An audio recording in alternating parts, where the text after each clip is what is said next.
The cabin stood alone near the edge of Pine Road, surrounded by tall trees and long shadows. It was not fancy, but it was strong and clean. The wooden walls were dark from age, and the roof had been repaired many times. To most people, it looked like a place forgotten by time. To Sam, it was home. Sam had owned the cabin for years. He bought it when he wanted distance from noise and busy streets. He came here when work became heavy and life felt loud. The cabin gave him calm mornings, slow evenings, and a sense of control that the outside world rarely allowed. On this quiet Friday afternoon, Sam arrived in his truck just before sunset. He carried food inside, opened the windows, and let fresh air fill the room. Birds moved between the trees, and the wind made soft sounds through the leaves. Everything felt right.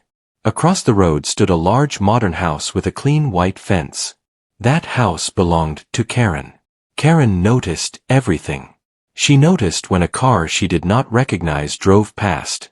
She noticed when someone parked longer than expected. And she noticed Sam the moment his truck stopped near the cabin. Karen believed rules were the foundation of peace. She was part of the homeowners association and treated that role like a position of power. She believed she was protecting the area from decline. In her mind, anything that did not match her idea of perfection was a threat. The cabin bothered her. She watched from behind her curtains as Sam walked in and out, fixing a loose board near the porch. He worked quietly and did not look around much. That made Karen uneasy. She believed people who kept to themselves were hiding something. The next morning, Karen walked across the road. She carried a folder with papers and held her chin high. When she reached the cabin, Sam was sitting on the porch with a cup of coffee, looking at the trees. She cleared her throat loudly. Sam looked up. "Good morning." "This property," Karen said, speaking firmly, "is under homeowners association rules." Sam stayed calm. "This cabin is not part of the association." Karen frowned. "All properties in this area fall under our oversight." "That is not correct," Sam replied politely. Karen opened her folder. "I do not see your name listed. You must provide documents." Sam stood up slowly. "I do not share personal documents with strangers." Karen felt disrespected. Her voice sharpened. "If you refuse to cooperate, I will take action." Sam nodded once. "You are free to do that." Karen turned away, angry. She did not like how calm he was. It made her feel small, and she hated that feeling. Back in her house, she made calls and sent messages. She complained about safety, unauthorized property use, and suspicious behavior. Some people listened. Others did not. None gave her the answer she wanted. So she decided to make a stronger move. She called the police. Her voice was confident as she explained the situation. She spoke about fear and concern. She said the man refused to identify himself and lived in a structure that did not belong there. An hour later, a patrol car appeared on Pine Road. Sam saw it from inside the cabin. He sighed and stepped outside. He had expected this. He stood calmly as the officers approached. Karen stood on her lawn, watching closely. She felt sure she had done the right thing.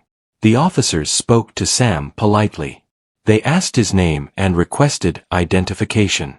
Sam handed over a card from his wallet. It was simple and clean. One officer looked at it carefully. His face changed slightly. "Sir," the officer said, "please wait a moment." The officer stepped aside and made a call. His tone became more serious as he listened. He glanced at Sam once, then nodded.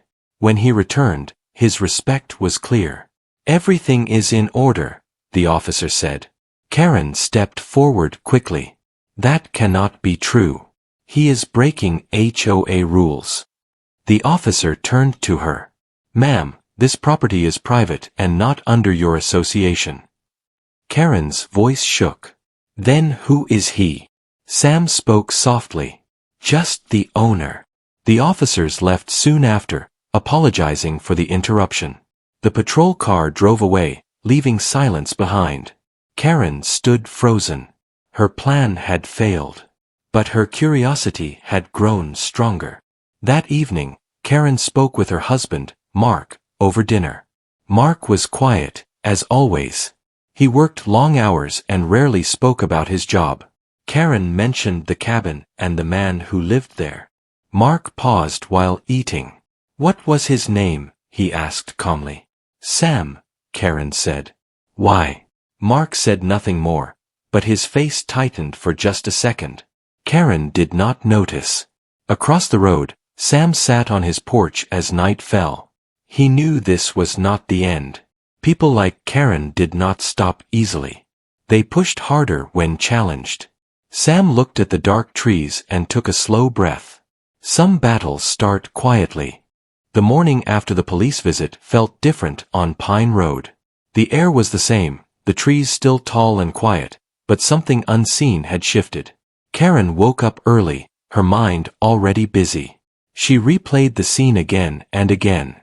The officers had trusted Sam without hesitation. That bothered her more than anything else. She stood by her window, holding a cup of tea, watching the cabin across the road. Sam was outside again, sweeping the porch slowly. He looked relaxed, as if nothing unusual had happened. That calm only added to her frustration. Karen believed order came from control. When something did not follow her rules, she felt uneasy.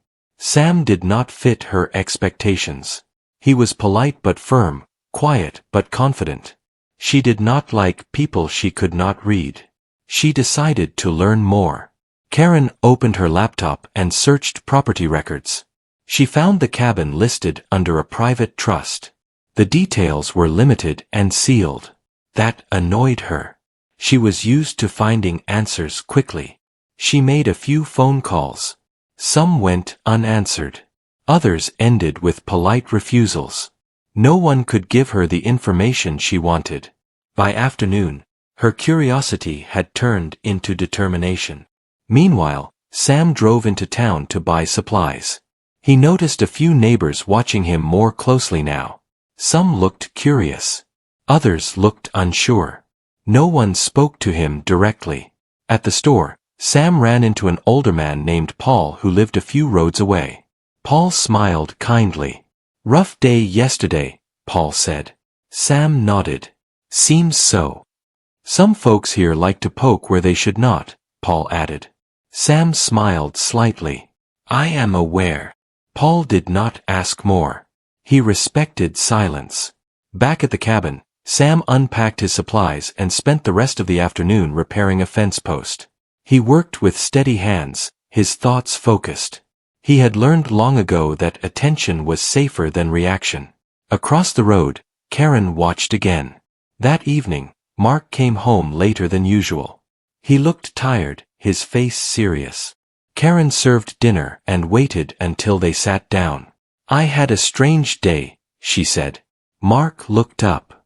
"Why?" "That man in the cabin," Karen said. "The police came, and they treated him like he mattered." Mark paused with his fork in his hand. "What was his name again?" "Sam," she replied. "Do you know him?" Mark shook his head slowly. "No." But his eyes dropped to his plate. Karen noticed this time. "You are hiding something," she said. Mark sighed. "I am not hiding anything. I just do not think this is important." Karen frowned. "Everything is important when it affects our neighborhood." Mark did not argue. He finished his meal quietly.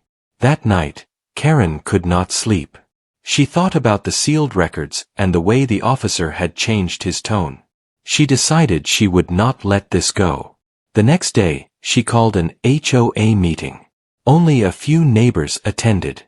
Some listened politely as Karen spoke about the cabin. Others seemed uncomfortable. "He has every right to be there," one neighbor said. "We do not know who he is," Karen replied. "That does not mean he is a problem," another neighbor added. Karen felt her support slipping. After the meeting, she walked back home, annoyed. She glanced toward the cabin and saw Sam talking to a man in a suit near a parked car. The man handed Sam a folder. They spoke briefly, then the man left. Karen's heart raced. She felt sure now that something serious was happening. She waited until Sam went inside, then crossed the road again. She knocked hard on the cabin door. Sam opened it calmly. "Yes. You are hiding something," Karen said. Sam looked at her evenly. "I am living my life." "You bring officials, sealed files, and police interest," she snapped. "People deserve to know." Sam's voice stayed steady. "People deserve privacy." Karen laughed sharply. "Privacy ends when you threaten others." Sam shook his head. "I threaten no one." Karen leaned closer. "I will find out who you are." Sam met her eyes. "Be careful what you look for." That sentence stayed with her. She returned home shaking with anger and excitement. She felt closer to the truth. She believed power came from knowledge, and she was determined to have both. That evening, Mark received a call. He stepped outside to answer it. Karen watched through the window. His posture changed. He stood straighter, more alert. When he came back inside, his face was pale. "What is wrong?" Karen asked. Mark hesitated. "Someone from work called." "About what?" "About the cabin," he said quietly. Karen's eyes widened. "You do know something." Mark nodded slowly. "Yes." Karen felt a rush of satisfaction. "Tell me." Mark looked at her carefully. "You need to stop." "Stop what?" "Stop pushing," he said. "That man is not who you think." Karen crossed her arms. "Then who is he?" Mark lowered his voice. "He is someone you should not challenge." Karen felt anger rise. "I will not be warned in my own home." Mark reached across the table. "Listen to me. You are walking into something bigger than you understand." Karen pulled her hand away. "I am not afraid." Mark looked at her with concern. "You should be." Across the road, Sam sat quietly inside the cabin, reviewing papers from the folder. He knew Karen's curiosity was growing. He had seen it many times before. He closed the folder and locked it away. Some people learned through patience. Others learned through consequences. The road between the two was getting shorter. The next few days passed with heavy silence on Pine Road. The trees still swayed gently, and birds still sang in the morning, but the calm felt thin. Karen moved through her house with restless energy. Her thoughts never left the cabin across the road. She felt challenged. Karen believed that when people refused to explain themselves, they were hiding something important. She had lived her life by pushing until answers appeared. This time would be no different, or so she believed. Mark, however, was different now.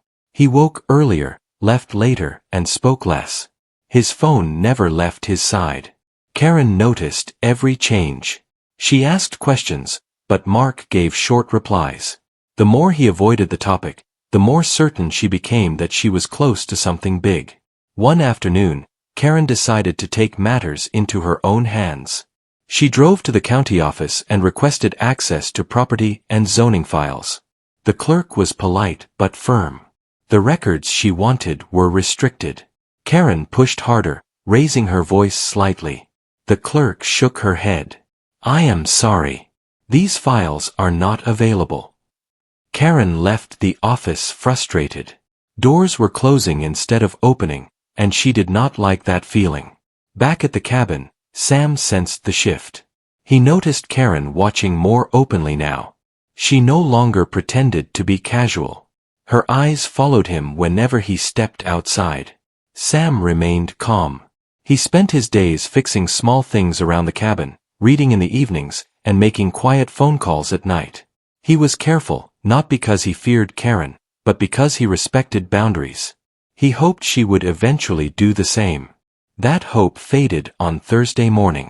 Sam returned from town and found Karen standing near the edge of his property. She was holding her phone up, taking pictures of the cabin. "Can I help you?" Sam asked. Karen turned sharply. I am documenting unsafe conditions. This is private land, Sam said evenly. I have a duty to the community, she replied. Sam stepped closer, keeping his voice calm. You are crossing a line. Karen lifted her chin. You do not decide that. Sam paused. I am asking you to leave.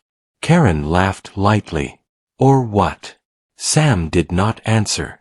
He simply looked at her. That look unsettled her. She lowered her phone and walked away, but her steps were stiff with anger. That evening, Karen told Mark everything.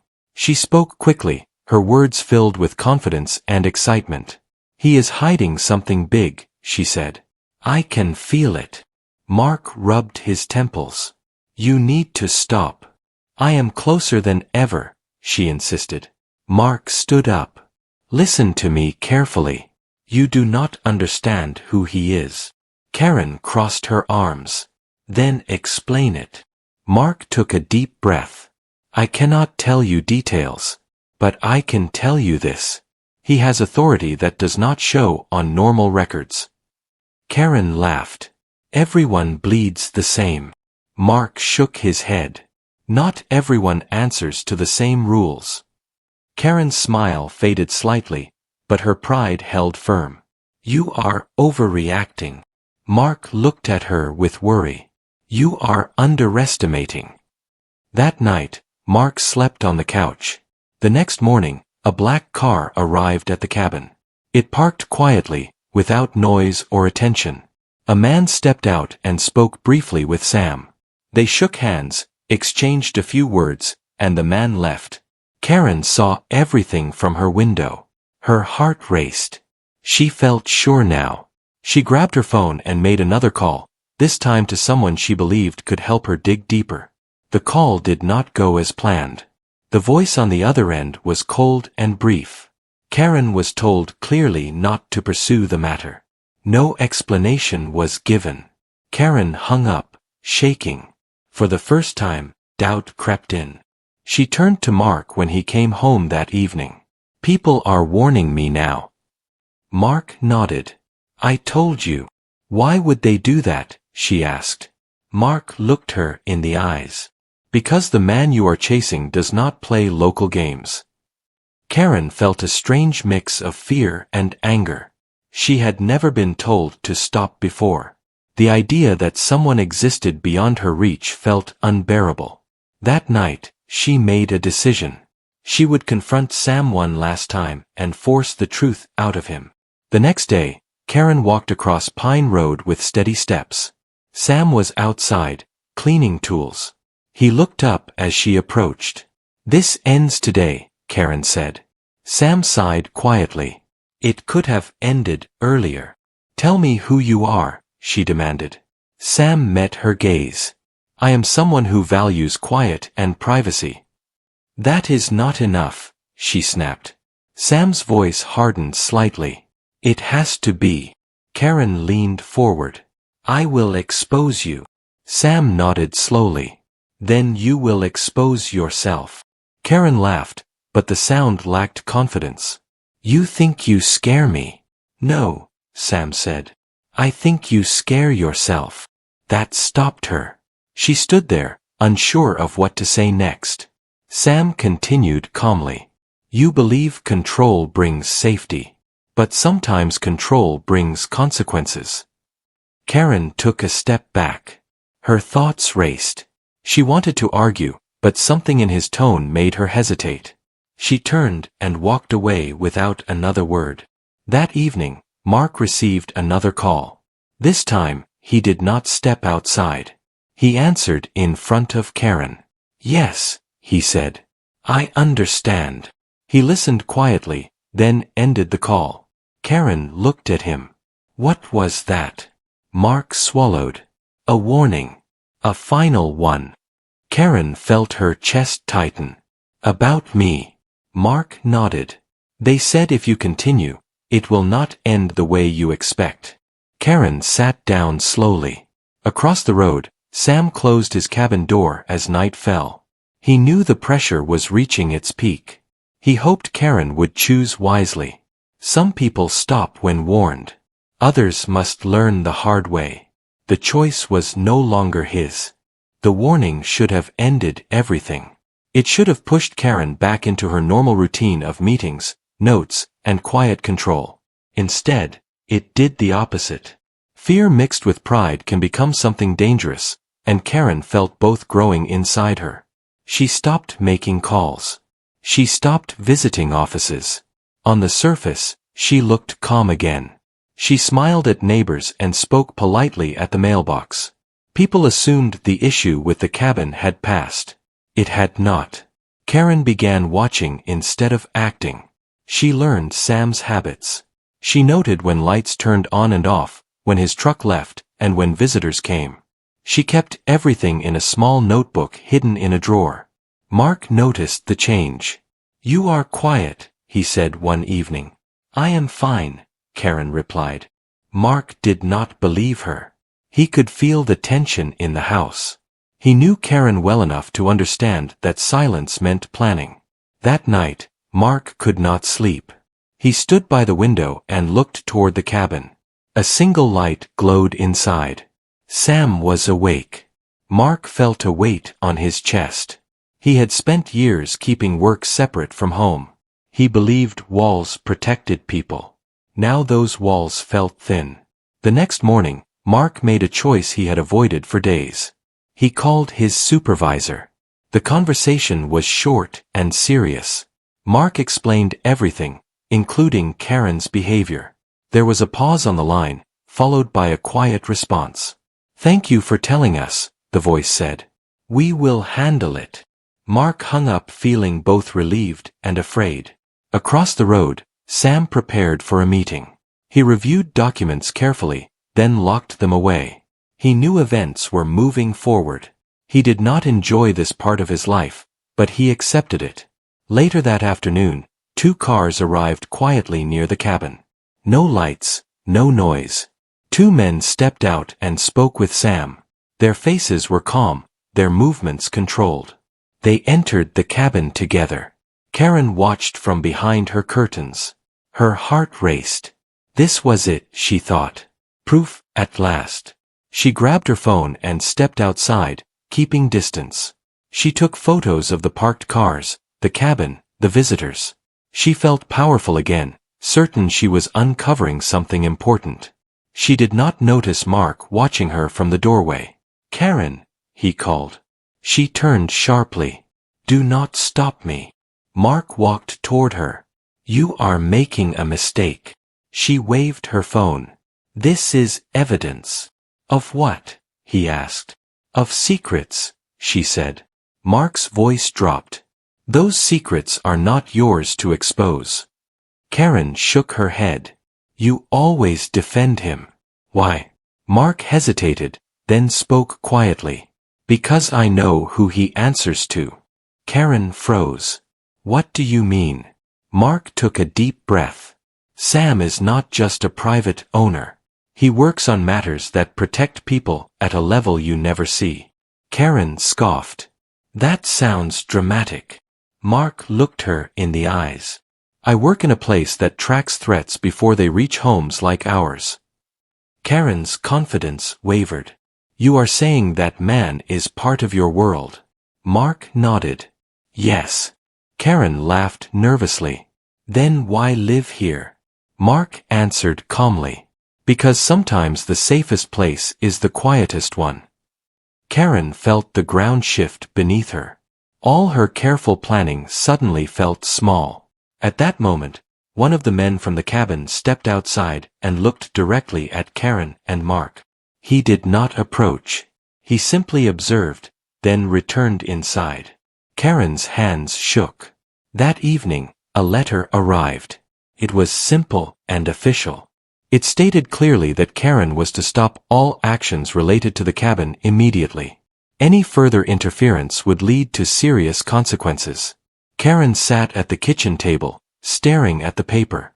"This is real," she whispered. Mark nodded. "It always was." Karen felt anger, fear, and embarrassment all at once. For the first time, she saw how far she had gone. She had crossed lines she did not understand. The next day, Karen stayed inside. She closed the curtains and ignored her phone. The neighborhood moved on around her. Sam noticed the silence. He stepped onto his porch and looked across the road. No movement. No watching eyes. Just a closed house and still windows. He felt a small sense of relief. Later that afternoon, Mark walked over to the cabin alone. He knocked softly. Sam opened the door. "Thank you for coming," Sam said. Mark nodded. "I wanted to apologize." Sam shook his head. "You did what you could." Mark hesitated. "She does not handle losing control well." Sam looked thoughtful. "Few people do." They stood quietly for a moment. "I will make sure this ends," Mark said. Sam nodded. "That is all I want." As Mark walked back home, Karen watched him from the hallway. She looked smaller somehow, quieter. That night, Karen sat alone in the dark living room. She replayed every step she had taken, every call, every assumption. She realized she had mistaken silence for weakness and privacy for guilt. Across the road, Sam turned off the cabin lights and sat in the dark, listening to the trees. Some lessons arrive gently. Others arrive after every door has closed. Karen had reached that point. The days after the letter were slow and quiet. Pine Road returned to its usual rhythm. Cars passed now and then. Leaves fell softly from the trees. Morning light touched the cabin and the houses the same way it always had. But inside Karen's house, everything felt different. Karen woke early but stayed in bed longer than usual. Her notebook remained closed in the drawer. Her phone lay silent on the table. For the first time in a long while, she did not feel the need to check windows or watch the road. She felt empty. Control had always given her purpose. Rules had made her feel important. Now those tools were gone, and she did not know who she was without them. Mark noticed the change. He made coffee and placed a cup in front of her. She stared at it for a moment before speaking. "I thought I was protecting us," she said softly. Mark sat down. "You were protecting an idea, not people." Karen nodded slowly. "I confused order with safety." Mark did not respond right away. He knew this was not easy for her. "I crossed lines," Karen said. "And I did not listen." Mark reached for her hand. "What matters is that you stopped." Karen looked at him. "Will this follow us?" Mark shook his head. "No. As long as it stays buried." Karen breathed out slowly. She felt shame, but also relief. Across the road, Sam noticed the change as well. He stepped outside one morning and felt the air differently. No eyes watching. No tension in the silence. Just quiet again. He walked the edge of his property, checking the fence and the trees. He liked routines. They reminded him of normal life. Later that day, a final car arrived at the cabin. One visitor stepped out, spoke briefly with Sam, and handed him a thin envelope. They shook hands, and the car left. Sam opened the envelope inside. It was short and clear. The matter was closed. No further attention required. Sam folded the paper and placed it in a drawer. He felt a weight lift from his shoulders. He had never wanted this attention. He had only wanted peace. That evening, Sam lit a small fire outside the cabin and sat quietly, watching the flames move. The sound of wood cracking was calming. It reminded him that simple things still mattered. Karen watched the fire from her window. For the first time, she did not feel anger. She felt understanding. The next morning, Karen made a decision. She walked across Pine Road slowly, without papers or a phone. Her steps were careful. She stopped a few feet from the cabin porch. Sam noticed her and stood. Karen took a breath. "I am not here to argue." Sam nodded. "I can see that." She hesitated, then spoke. "I was wrong." Sam did not interrupt. I assumed control meant safety, Karen continued. I thought rules gave me the right to interfere. They did not. Sam listened quietly. I am sorry, she said. Sam studied her face. He saw no challenge there, only honesty. Apology accepted, he said calmly. Karen nodded. I will leave you alone. Sam smiled slightly. That is all I wanted. Karen turned and walked back across the road. She felt lighter with every step. Life on Pine Road slowly returned to normal. Neighbors stopped whispering. The cabin became just another quiet place among the trees. Karen stopped attending HOA meetings with such intensity. She listened more and spoke less. Mark noticed she smiled more now. One evening, Karen and Mark sat on their porch together, watching the sky darken. I learned something, Karen said. What is that? Mark asked. Not every quiet thing is a threat, she replied. Mark smiled. Across the road, Sam packed a small bag. He planned to leave for a while. His work required it. Before closing the cabin door, he looked around one last time. The place had served its purpose. As he drove away, Pine Road remained still and peaceful. Karen watched the truck disappear, then turned back to her home. She felt no urge to follow, no need to question. Some lessons change how people see the world. Some people learn that power does not come from control. And some finally understand that peace begins when boundaries are respected. Pine Road stayed quiet, just the way it was meant to be.